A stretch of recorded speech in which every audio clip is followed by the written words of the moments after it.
வந்து நம்ம தரம்சாலா வந்து இறங்கியாச்சு.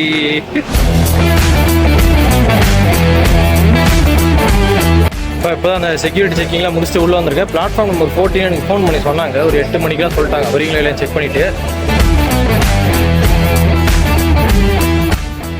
இந்த இறங்க மொதல் வேலையாக தான் முடிச்சிட்டேன். ஏன்னா அது அந்த வேலையை முடிக்கலாம், வேறு எந்த வேலையும் பண்ண முடியாது.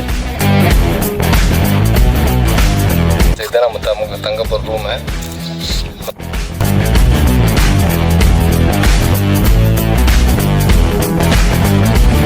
இது பார்த்தாலே எனக்கு பர்ஸு காலி ஆகிடும் போல. பார்க்கும்போதே எனக்கு அக்கௌண்ட்டில் காசுலாம் கரைகிற மாதிரியே ஃபீல் ஆகுது.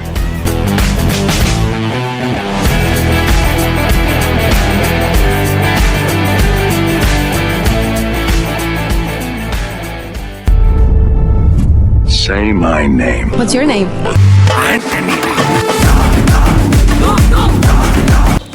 Chennai south India. டிஷர்ட் ஃபுல்லாக நனைஞ்சிருச்சு, வேர்வை.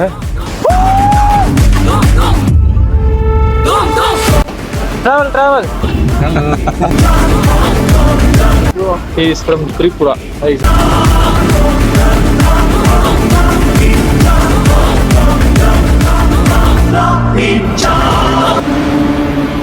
You're goddamn right. காஷ்மீரி கேட்டு வந்துட்டேன். மணி பரவாயில்ல, சீக்கிரம் வந்து ஆட்டோக்கார வேகமாக கொண்டு வந்து விட்டாரு. பிளாட்ஃபார்ம் நம்பர் 14க்கு போனோம். இங்கே வந்து பஸ் ஸ்டாண்டு ரயில்வே ஸ்டேஷன்லாம் கொஞ்சம் அப்படி செக்கிங்லாம் பயங்கரமாக இருக்கும் இந்த இடத்துல, தலைமை நகரன்றதுனால. சரி வாங்க போய் நம்ம பஸ்ஸை கண்டுபிடிப்போம். இப்போ தான் அந்த செக்யூரிட்டி செக்கிங்லாம் முடிச்சுட்டு உள்ளே வந்திருக்கேன். பிளாட்ஃபார்ம் நம்பர் 14 எனக்கு ஃபோன் பண்ணி சொன்னாங்க. ஒரு 8 மணிக்கெலாம் சொல்லிட்டாங்க. வரீங்களா இல்லையா செக் பண்ணிவிட்டு என்ன பார்க்குறதுக்கு அது தெரில, போய் பார்க்கணும். இங்கே வந்து டீட்டெயில்ஸ்லாம் தெரியல, நீங்கள் கேட்டுக்கலாம். இங்கே எல்லாமே விசிட் பண்ண ப்ரைவேட் பஸ் கூட இங்கே தனியாக இருக்குங்க. இங்கே வந்துட்டோம். இங்கே 14 நம்பர் பிளாட்ஃபார்மில் தான் நின்றுட்டு இருக்கோம். இங்கே தான் பஸ் வரும்னு சொன்னாங்க. இன்னும் பஸ்ஸை காணோம். ஃபோன் பண்ண வர எடுக்கலை. எங்கே இருக்காங்க, வந்துகிட்டு இருக்காங்களா ஒன்றும் தெரியல. லைவ் ட்ராக் ஓப்பன் பண்ணால் அது சரியாக காட்ட மாட்டேங்குது. ஸோ மக்களே, நம்மளுடைய டெல்லி எப்படி ஒரு டே ஓட்ட போகிறேன்னு நினச்சேன். சூப்பராக அக்கா சித்தி எல்லாம் வந்தாங்க. பகல் ஃபர்ஸ்ட் ஆஃப் ஃபுல்லாக எல்லாருமே ஒன்றா சுற்றிக்கிட்டு இருந்தோம். அப்புறம் அவங்க டைமை அவங்களால அதுக்கு மேலே இருக்க முடியலன்னு சொல்லிட்டு வீட்டுக்கு போகணுமா, டயர்டாக இருக்குன்னு சொன்னாங்க. சரி அவங்க அனுப்பிச்சிட்டு நானும் அக்காவும் ஒன்றா சுற்றிக்கிட்டு இருந்தோம். நிறைய இடம் பார்த்தோம், சுற்றினோம். செம்மையாக இருந்துச்சு. ஒரு நல்ல எக்ஸ்பீரியன்ஸாக இருந்துச்சு. ஜாலியாக என்ஜாய் பண்ணிட்டு இருந்தேன் அவங்க கூட. இப்போ அவங்க போயிட்டாங்க, மிஸ் பண்ணுறேன் அவங்கள. என்ன பண்ணுறது, அடுத்த வாட்டி வரப்போ தான் பார்க்கணும். இல்லை அவங்க வந்தாங்கன்னா பார்க்கணும். ஓகே, பஸ்ஸுக்கு வந்தோடனே ஏறி கிளம்ப வேண்டியதான். நல்லா இருந்துச்சு. வரும்போது பீட்சாவும் அந்த இது கொரியன் பீட்சா சாப்பிட்டா சொன்னேன், நான் பார்த்துருப்பீங்க வீடியோவில். சூப்பராக இருந்துச்சு. அது சூப்பராக இருந்துச்சா? ஓகே, நல்லா இருந்துச்சு. அப்படியே பயங்கரமாக புகழ்கிற அளவுக்கு ஒன்றும் இல்லை. நீங்கள் வேணால் அந்த பக்கம் வந்து ட்ரை பண்ணி பாருங்கள். வேறு என்ன ஏதோ சொல்லணும்னு நினச்சேன், இங்கே வந்துட்டு மறந்துட்டேன். சரி விடுங்க, ஞாபகம் தான் சொல்கிறேன். இப்போ விடிஞ்சா நம்ம வந்து தரமசாலாவில் இருக்குமா நினச்சி பார்த்தில ஒரு புஷ் இப்படி உள்ளரிக்குது. அந்த இடமே சூப்பராக இருக்கும். இந்த ட்ரெயினில் வந்து நான் வந்து ஒருத்தவங்க ஒரு போலீஸ்காரில் இருந்தார், அவர்கிட்ட பேசிகிட்டு இருந்தேன். அவர்கிட்ட வந்து போலீஸ்காரனா பிசி, அதுவும் போலீஸ் தான், ஒன்றும் பிரச்சனை இல்லை. அவங்க வந்து அந்த போலீஸ்கார் வந்து கேட்டார், எப்படி எங்கே போகிறீங்க, சுற்றி பார்க்க போகிறோன்னா. தனியாக போகிறீங்க? ஆமாம் தனியாக தான் போகிறேன்னு. தனியாக போனால் போர் அடிக்காது, வெறுப்பாக இருக்குமே அப்படி சொன்னார். உங்களுக்குலாம் தெரியல போல், நிறைய பேர் ஒரு சில பேர்லாம் அப்படி நினைக்கிறாங்க, தனியாக போனால் வெறுப்பாக இருக்குன்னு. அது அவங்க போகிற வரைக்கும் அப்படி தான் இருக்கும், அவங்க ட்ரை பண்ணுற வரைக்கும். அது ஒரு அனுபவம், அதுதான் சிறந்த அனுபவம் ஆக்சுவலாக சொல்ல போனால், கும்பலாக போகிறத விட. நாம தாங்க தப்பாக கேட்டேன். பிளாட்ஃபார்ம் நம்பர் வந்து 40 அது 14 சொன்னதுனால நான் 14 நினச்சிக்கிட்டேன். அவன் சொல்லும்போது திருப்பி கேட்டேன், 40 14 தான் சொன்னேன். அப்புறம் நான் 14 40 கேட்டால் 40 அப்படின்னு சொன்னான். இப்போ நம்ம தேடி போய்ட்டு இவ்வளோ நல்ல வேலை ஃபோன் பண்ணி கேட்டான். இல்லைன்னா பஸ் ஒரு நினச்சி வெயிட் பண்ணுறோம், பஸ்ஸு கிளம்பி போயிட்டு இருக்கோம். ஐயோ, ஸோ பிளாட்ஃபார்ம் 14 வந்து இங்கே தான் பஸ் வந்திருக்கு. இது வந்து நமக்கு பஸ் கிடையாது. இந்த பஸ்ஸை நினச்சி நான் 40 இருக்குது 40 சொன்னால் வந்து அவசரத்துக்கு லக்கேஜ் ஏற்றலாம் போயிட்டு இங்கே ஒருத்தர் முன்னாடி ஒருத்தனை கேட்டால் தரான்னு சொல்ல பஸ் நான் ஆமாம் மண்டே ஏட்டான். இருந்தாலும் ஒரு டவுட் இருந்துச்சு, ஏன்னா அது ப்ரைமோ பஸ்னால் ப்ரைமோன்னு போட்டிருக்கு, மீது ஒன்றுமே காணுமேன்னு சொல்லிட்டு அங்கே போய் கேட்டான் அவங்ககிட்ட. லக்கேஜ் ஏற்றுறோன்னு கேட்டால் இல்லை அது இன்னும் வந்துகிட்டு இருக்கு அப்படின்னா. உங்களை நம்பி கொஞ்சம் நீங்கள் பஸ்ஸு முதல்ல போகிறீங்கன்னா ஒரு டபுள் செக் பண்ணிக்கோங்க. எல்லாம் கொஞ்சம் 2-3 இடத்துல கேட்டு கம்பல்சரி அவசரப்பட்டு ஏறிட்டு ஏன்னா போய் மாறிக்கி போயிட்டீங்கன்னா அப்புறம் அவ்வளோதான் பிரச்சனை உங்களுக்கு. விசாரம் இருந்துக்கோங்க. ஒரு வழியாக பார்த்தீங்கன்னா பஸ்ஸு ஏறிட்டோம் நம்ம. அப்பா ஏறது ஒரு பெரிய ரோதனையாக போயிடுச்சு. ஆனால் பஸ்ஸு மாறி ஏறி வந்து அதுவும் 40 நம்பர் நிற்கிறேன்னு சொன்னாங்க, வந்து பார்த்தா 39 நிற்கிது. 2 பஸ்ஸும் ஒரே மாதிரி பஸ்ஸாக தான் இருக்குது. ஆனால் இப்போ முன்னாடி என்ன பஸ்ஸாக ஏறிட்டேன். நல்லா இருக்கு பஸ்ஸு. ட்ராவல் பண்ணுறப்போ தெரியும் உண்மையாலுமே எப்படி இருக்கு அப்படின்ட்டு. சட்டெல்லாம் நினைச்சிருச்சு வெறும் வந்து.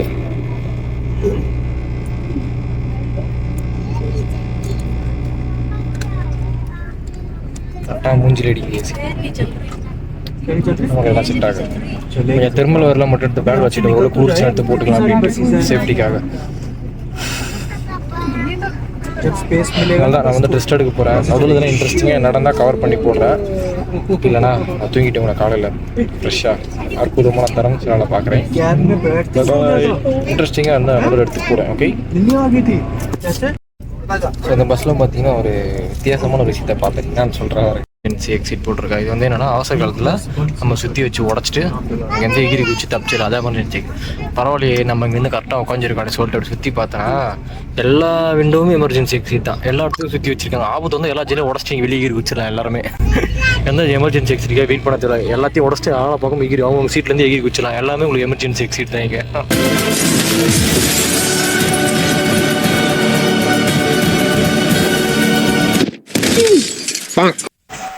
இப்போ பார்த்தீங்கன்னா அந்த பஸ் வந்து பிரேக்குக்கு ஒரு இடத்துல நிறுத்தினாங்க 30 மினிட்ஸு சாப்பிட்றதுக்காக.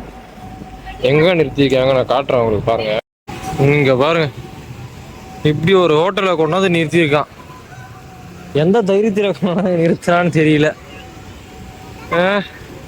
இது பார்த்தாலே எனக்கு பர்ஸு காலி ஆகிடும் போல. பார்க்கும் போதே எனக்கு அக்கௌண்ட்டில் காசுலாம் கரையிற மாதிரி ஃபீல் ஆகுது. அதெல்லாம் இங்கே எதுவுமே சாப்பிடல. நான் அளவில் வரும்போதே சாப்பிட்டு வந்துட்டேன். இந்த உள்ளெல்லாம் போனால் கண்டிப்பாக ஒரு 500 ரூபாய்க்கு கம்மியாக சாப்பிடாம 500 ரூபாய்க்கு கம்மியாக பில்லு. ஸோ அதனால் மாரி வால்வோ பஸ்லாம் புக் பண்ணுறீங்கன்னா சாப்பிட்டு ஏறிடுங்க. இல்லை காசு இருக்குது எனக்கு பிரச்சனை இல்லை அப்படின்னா ஒன்றும் ப்ராப்ளம் இல்லை. நம்மள மாதிரி ஆட்களாக இருந்தால் செட் ஆகாது. ஏன்னா இவனுக்கு ப்ரைவேட் பஸ்ஸு இந்த மாதிரி இடத்துல தான் நிறுத்துவாங்க. கவர்மெண்ட் பஸ்னால் கம்மியான சின்ன சின்ன தாப்பா மாதிரி நிறுத்துவாங்க. இவனுக்கு வந்து இந்த மாதிரி இடத்துல தான் நிறுத்துவாங்க. அதனால் கொஞ்சம் வரும்போது சாப்பிட்டு வந்துடுங்க ஏறுறதுக்கு முன்னாடியே. இல்லை வாங்கிக்கோங்க. இல்லைன்னா பிரச்சனை இல்லை எனக்கு காசுலாம் பிரச்சனை இல்லை அப்படின்னா நீங்கள் வந்து சாப்பிட்டுக்கலாம். நமக்கு இது பிரச்சனை தான். அப்புறம் நான் கிளம்பிடுவான். வாஷ் மட்டும் போயிட்டு வந்துட்டேன். பஸ்ஸே சூப்பராக இருக்குது. ஹிமாச்சல பிரதேஷ்க்குன்னு தனியாக ரெடி பண்ணி விட்ருக்காங்க. பிரெத் டேக்கிங் ஹிமாச்சல் அப்படியே அந்த டிராயிங்ஸ்லாம் பாருங்கள். ஃபுல்லாக அந்த ஹிமாச்சலில் ட்ரெக்கிங் பண்ணுறது அந்த மாதிரி தான் டிராயிங் பண்ணி சூப்பராக வச்சுருக்காங்க. ஸோ எவ்வளோ நேரம் சும்மா இங்கே நிற்கிறது? 1/2 மணி நேரம் ஸ்டாப்பான். சும்மா நிற்கிறது பஸ்லேயே போய் உக்காரலாம். அங்கே போய் உக்காரக்கும் ஒன்றும் இதுவும் இல்லை. சாப்பிடவும் போகிறதில்ல. அதனால் பஸ்லேயே போய் உக்காந்துக்கலாம் கொஞ்சம் சீட்டில் ஜம்முன்னு. அப்பா போக போக குளிர்மான வர தெரியல. அதெல்லாம் என்ன பண்ணிட்டேன், என்னுடைய தெர்மல் வேரை மட்டும் எடுத்து தெர்மல் வேரில் மட்டும் எடுத்து சின்ன பேக்கில் வச்சுட்டு மற்ற லக்கேஜ் பேக் அடியில் போட்டேன். போ நல்லா தூக்கம். இன்னும் கொஞ்சம் தூங்கணும். கண்ணெல்லாம் ரெண்டாக இருக்குது பார்த்தீங்கன்னா. ரூம் போயிட்டு தூங்கணும். வால்வோ பஸ்ன்றதுனால நல்லா இருந்துச்சு. சூப்பராக அவ்வளோ குழுங்கள்லாம் ஒன்றும் தெரியல. சூப்பராக தூங்கலாம். நான் எனக்கெல்லாம் 6:30 வந்துட்டு நினச்சேன். நான் தான் டைம் தப்பாக பார்த்துருக்கேன். 8:30 மணி தான் போட்டிருக்காங்க. இந்த மேலே போயிட்டுருக்கு. இன்னொரு 20 கிலோமீட்டர் இருக்குது. சூப்பராக இருக்குது. லைட்டாக வைத்தியம் இருக்குது. நம்ம அடி வயிற்றுல இருந்து அலாரம் அடிக்குது. காலைல தானே பசங்க கவு திறந்து விட்டேன். மறுபடியும் என் கவு தட்டுறான். பஸ் ஸ்டாண்ட் போகிறதுக்கே தாங்கணும்னு நினைக்கிறேன். தாங்கணும்.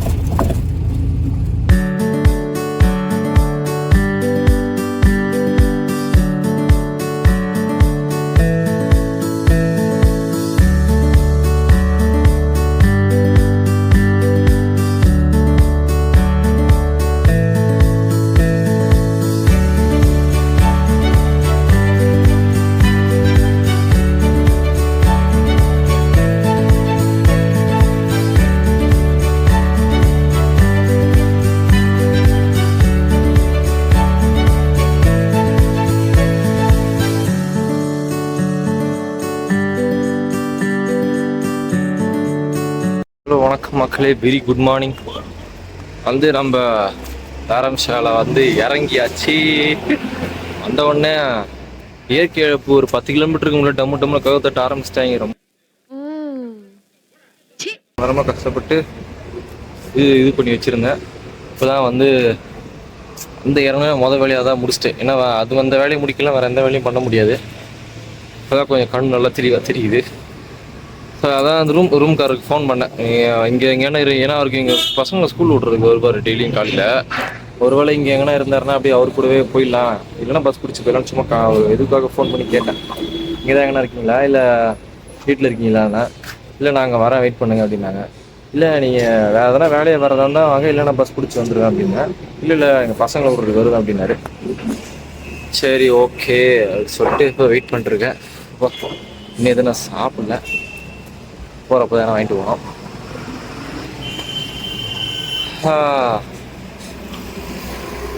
நல்லா இருக்குது. இன்னும் இது சும்மா இது வந்து பஸ் ஸ்டாண்ட் இங்கே ஒன்றும் பெருசாக இருக்காது.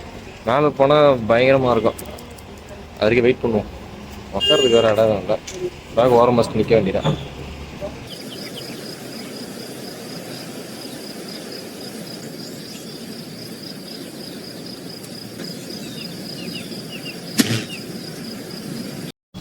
ரொம்ப நேரம் ஆச்சு, இன்னும் ஆளை காணோம். நான் ஃபோன் பண்ணுறப்ப தான் குட் மார்னிங் அப்படி சொல்லிட்டு தெரிஞ்சு அப்போ தான் எந்திரிச்சிருப்பாருன்னு நினைக்கிறேன். போய் பசங்களை விட்டுட்டு வரதுக்குள்ளே பிடிச்சிட முடியாது, ரொம்ப நேரமாக நின்றுருக்கேன். பசிக்கு வேறு நான் எதுவும் சாப்பிடல இன்னும். ஏன்னா போய் சாப்பிடணும்னு பார்த்தா இந்த மூட்டையெல்லாம் தூக்கிட்டு போயிட்டு சாப்பிட, திடீர்னு நான் இங்கே இருக்கேன் இங்கே வைப்பான்னு சொன்னா திருப்பி இந்த பை தூக்கிட்டு வரேன்னு தெரியல. இதை போய் சாப்பிட்டுட்டு இருப்போமா, வந்தவொடனே இங்கே வாங்க அப்படின்னு சொல்லி அவனை கூப்பிட்டுக்கலாமா அப்படின்னு சொல்லிட்டு யோசிக்கேன். தெரியலையே என்ன பண்ணுறதுன்னு. ஸோ ஒரு வழியாக வந்து பார்த்தீங்கன்னா நம்ம வண்டியில் ஏறிச்சு வந்துட்டாப்புல இருக்கு. ஞாபகம் ஏற்கனவே நம்ம வந்திருக்கோம் ஒரு 3 வாட்டி. சார் நல்ல மனுஷன் அது இவர் தான். ஹாய் சொல்லுங்க. கேட்டார் பழைய ஃப்ரெண்ட்ஸ்லாம் வந்து வரலையான்னு சொல்லி கேட்டிருந்தாரு. அவங்களாம் வரல, எப்படி சொல்கிறது, இல்லை அவங்களுக்கு லீவ் கிடைக்கல அப்படின்னு சொல்லி கொஞ்சம் ஏமாற்றிட்டேன். சில பேர் சோம்பேறிங்க, அதனால தான் வராமல் இருக்கானுங்க. உண்மையான ரீசன் அதுதான். வரணும்னு நினச்சா வரலாம், ஓகே எதுக்கு சொல்லி விட்டாச்சு. இப்போ ஒரு மணிக்கு போயிட்டு இருக்கோம். லைஃப் ஸ்டார்ட் ஆயிடுச்சு, பயங்கரமாக இருக்குது. அப்போ போகிற வழியில் மளிகை சாமான் வாங்கினேன். எனக்கு சமைக்கிறதுக்கு நானே சமைச்சு தானே சாப்பிடலாம் இருக்கேன், அதுக்காக வாங்கணும். கேட்டார் ஞாபகம் வச்சுருந்து எங்கே மற்றவங்களாம் வரலையா சொல்லிட்டு. நீங்கள் வந்தீங்கன்னா கண்டிப்பாக அந்த room definitely should choose this room. நான் வந்து லொக்கேஷன் போடுறேன், இங்கே எடுத்துக்குவாங்க, நல்லாயிருக்கும் செமையா. ஸோ அங்கே போயிட்டு அப்படியே ஷாப்பிங் எல்லாம் பண்ணிட்டு அப்படியே பேசலாம். லைட்டாக பார்க்க நம்ம ஊட்டி மாதிரி தான் இருக்கும், ஆனால் இங்கே இன்னும் சூப்பராக இருக்கும். மேலே போனீங்கன்னா அந்த ஃபஸ்ட்டு வந்துருந்தா இந்த வழி தான் வந்திருப்பேன் ஆக்சுவலாக. ஆனால் வந்து நம்ம தலை வந்து நானே வந்துட்டு இருக்கேன், நீங்கள் எதுக்கு வேஸ்ட்டாக போகிறீங்க, நானே கூப்பிட்டு போகிறேன் அப்படின்னு சொல்லிட்டேன். அதனால் அப்படி வந்துட்டேன். சூப்பராக அப்படி சில்லு சில்லு சில்லுன்னு இருக்கு இந்த இடமே. நிறைய பயமாக இருக்குங்க ரொம்ப. இப்போ கொஞ்சம் நார்மல் ஆயிடுச்சு. அங்கே பின்னாடி ஏறணும், அப்படியே இப்படி செங்குட்டி ரொம்ப செங்குத்தாக ஏறுது. இவங்களாம் இங்கே ஓட்டி ஓட்டி பழகிட்டதுனால இவங்களுக்குலாம் தலை அப்படி மஜாவாக ஓட்டு வந்துட்டாப்புல, எந்த ஒரு இதுவும் இல்லாமல். நீங்களாம் இங்கெல்லாம் வரீங்கன்னா ப்ராக்டிஸ் இல்லாமல், ஹில் ஸ்டேஷனில் ட்ரைவ் பண்ண ப்ராக்டிஸ் இல்லாமலாம் வந்துடாதீங்க, ரொம்ப கஷ்டப்பட்டுருவீங்க. ஏன்னா நார்மலாக இந்த ஊட்டி மாதிரி கூட இல்லைங்க, இங்கே ரொம்ப அப்படியே நிமித்திக்கிட்டு நிற்கிது ஏடி மாதிரி ஒரு சில இடம்லாம். அதனால் விஷயம் தெரியாமல் அதாவது ஸ்கில் இல்லாமல் வந்துடாதீங்க, பெரிய பிரச்சனை இடம். இங்கே வந்து பார்த்தீங்கன்னா இப்போ நீங்கள் இங்கேருந்து இப்படி ஒரு சைடு ஏறுவோம், ஒரு சைடு இறங்குவோம். நீங்கள் வந்து இப்போ இறங்குற சைடு இருக்கீங்கன்னா நீங்கள் தான் வந்து இப்போ இந்த டர்னிங் இல்லை லைட்டாக திரும்புகிற இடத்துல நீங்கள் தான் முன்னாடி நின்றுடணும். ஹார்ன் அங்கேருந்து அடிக்கிறான், அவங்க தூரத்துலேருந்து அடித்தா கூட நீங்கள் தான் நிற்கணும். நீங்கள் வந்து நம்ம நார்மலாக போகிற ரோடு நிறைய பேருக்கு தெரிஞ்சிருக்கோம், ஒரு சில பேருக்கு தெரியாது. முதல்ல போகிறீங்கன்னா அவன் எதில் வரப்பன்னா என்ன, நீ தானே அவங்க வர, நீ ஓரமாக ஒதுங்கி போடா அப்படி சொல்லிட்டு நெக்கில் வந்து நம்ம ஒரு நார்மல் ரோட்டில் ஓட்டுற மாதிரி இங்கே ஓட்டிடாதீங்க. ஏன்னா அவங்க இப்படி மேலே ஏறி வருவாங்க, ஃபுல் ப்ரெஷர் போட்டு ஏறும்போது நீங்கள் அவங்க திடீர்னு ஸ்லோ பண்ண முடியாது, ஏன்னா வண்டி பின்னாடி போயிடும். நம்மளால நிற்க முடியும், அவங்களால நிற்க முடியாது, டக்குன்னு போக முடியாது. நீங்கள் அதனால் முன்ன பின்ன பார்த்து ஓட்டுங்க, ஓகே. இங்கே வந்து நம்ம நார்மலாக ரோட்டில் ஓட்டுற மாதிரி சண்டை போடு வீம்புக்குன்னு ஓட்ட, நான் இதுக்குள்ள வர போனேன் நீ வர போட்டா அப்படின்ற மாதிரி வீம்புக்குன்னு இல்லாமல் அவங்களாம் யாரும் வந்து வாண்டடாக வந்து ஓட்டுறதில்லை, வேறு இங்கே இடத்துல அப்படி தான் ஓட்ட முடியும். அதனால் வந்து அதை கொஞ்சம் அண்டர்ஸ்டாண்ட் பண்ணி பார்த்து ஓட்டுங்க, அப்போ தான் எல்லாருமே சேஃபாக இருக்கும்.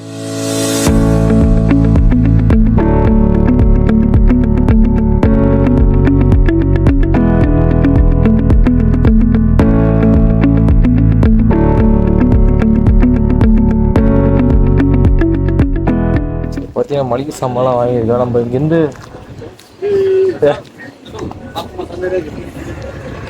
ஓகே மசாலா பொருள் உள்ளே ஓட்டணுமா video பார்த்துருச்சு.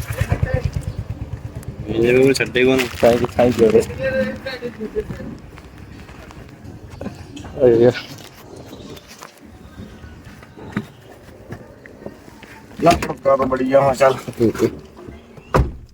You also have some products, right? When if emergency, you also have some. Yeah, everything there.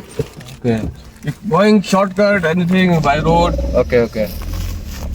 Sorry, sir. On the downside. Downside. Okay. வரும் பக்கத்துல தான் இருக்கு. அதனால எமர்ஜென்சி டக்குன்னு வந்து வாங்கிக்கலாம். இங்கே பிரச்சனை இல்லை. எல்லாம் வந்து 423 ரூபாச்சு 5 கிலோ அரிசி, அப்புறமா கொஞ்சம் மிளகாத்தூள், வெங்காயம், தக்காளி எல்லாம் வாங்கியிருக்கேன். பார்ப்போம் ஓடுற வரைக்கும் ஓட்டோம், அப்புறமா காலி வச்சு வந்து வாங்கிக்கலாம். இறங்க நம்முடைய அறையை நோக்கி சென்று கொண்டிருக்கிறோம். போய் நேராக போகணும்னு நினைப்பீங்க, ஆனால் நாங்கள் டக்குனு கீழே இறங்க போகிறோம். எப்படி பாருங்க, இப்படி இருக்கு பாருங்க இந்த பெண்டு.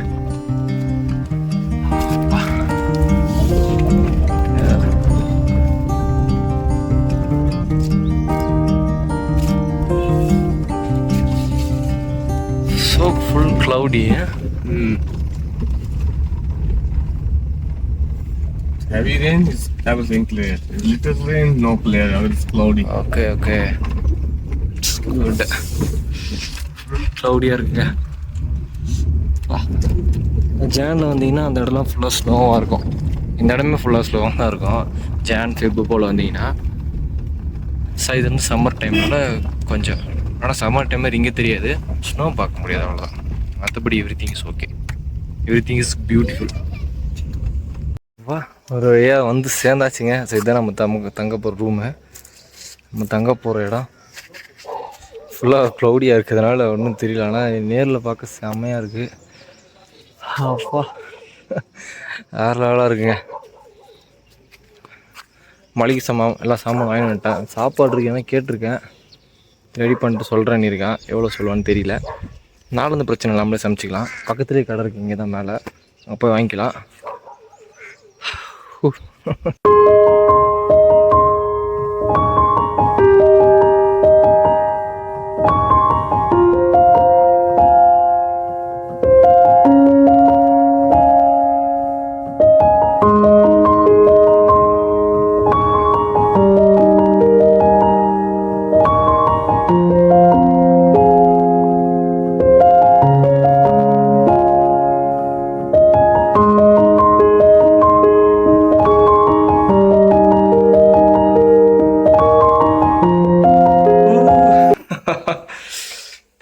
சரியான ஃபீலாக இருக்குங்க. பற்றி இந்த ஸ்க்ரீன் வந்து திறந்தா இருந்துச்சு, நான் தான் மூடி வச்சுருக்கேன். அப்படியே இப்படி மூடிச்சு, அப்படியே இப்படி திறந்த வியூ காமிச்சுன்னா சூப்பராக இருக்குன்னு சொல்லிட்டு அப்படியே வச்சுருக்கேன். காட்டுறேன் அப்படியே இந்த பெட்டில் படுத்த சுகத்தில் அப்படியே இருக்கேன் நான் இன்னும். நிறைய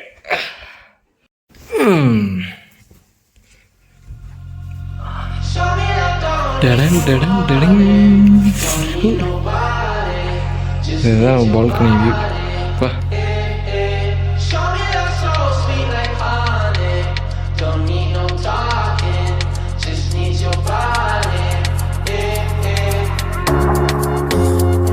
Your loving on me makes me feel special. No heaven on earth if I can't be with you.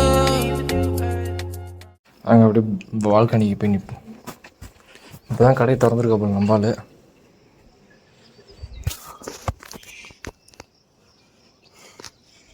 அவன் கடைக்கு வந்து நிறைய பேர் சாப்பிட்டுக்கிட்டு இருக்காங்க. ஒரு கடைக்கு மொத்தம் 3 ரூம் இருக்குது. கீழே இருக்க ரூம் வந்து கிச்சன் இருக்குதுன்னு சொன்னாங்க. வேணா அதை எடுத்துக்கோங்க, அங்கேயே ரூம்லேயே கிச்சன் இருக்குன்னு. இல்லை எனக்கு வேண்டாம், நான் வெளியே போய் சமைச்சா போகிறோம், எனக்கு எங்கள் மொட்டை மாடி தான் இவங்க சொல்லிட்டு நான் கேட்டு வாங்கிட்டு இங்கே வந்துட்டேன்.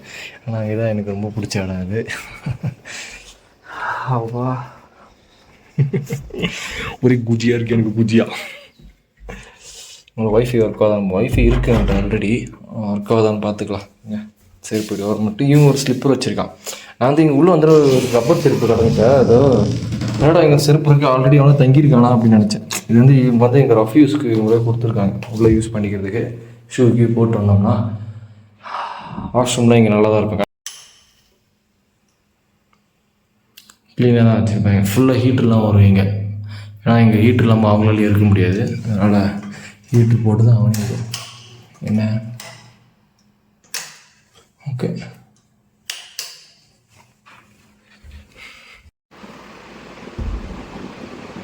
இப்போ தான் வந்து பேக்கில் மூட்டை எல்லாத்தையும் வெளியே போட்டேன். இப்போ தான் எல்லாத்தையும் எடுத்து அது வந்து பீரோவில் வந்து அடுக்கணும் எல்லாத்தையும். ஸோ நிறைய துணி வேறு துவைக்க முடியாது. அழுக்கு துணி வேறு ஒரு நிறைய இல்லை, ஒரு 2-3 கிடக்கு உள்ள. ஸோ அதை வேறு துவைச்சி போடணும்.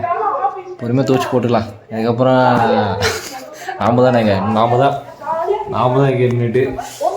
ஸோ கெட்டில் வச்சுருப்பேன்னா கெட்டில் வேறு இல்லை, ஸ்டவ் இருக்குது, அதெல்லாம் போட்டுக்கலாம். கெட்டில் இருந்தால் ஈஸியாக இருக்கும், அப்படியே டக்குன்னு போட்டுக்கலாம். இங்கே இருக்குன்னு சொல்லி நான் கேட்கணும் வந்ததுக்கப்புறம். இருக்கு நீ எப்போ எங்கப்பா